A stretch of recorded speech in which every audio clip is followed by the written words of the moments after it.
تاكل ايه لو بتعاني من ارتجاع المريء؟ تعالوا نعرف سوا. انا دكتورة ساندي العسال وده ABC.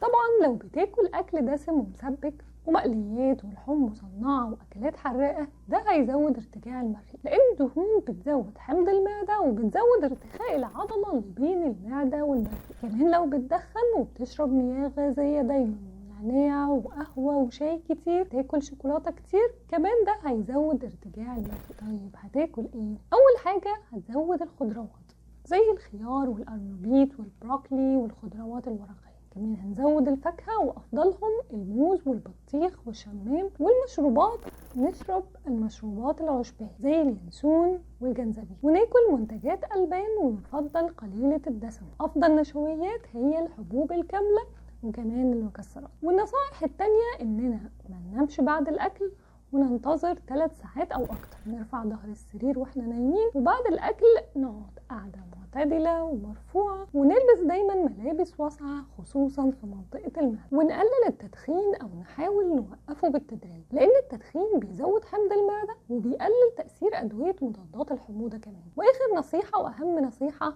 إننا نقلل من وزننا. لو استفدت من الفيديو بليز لايك وشير، ولو عندكم أي أسئلة اكتبولي في التعليقات.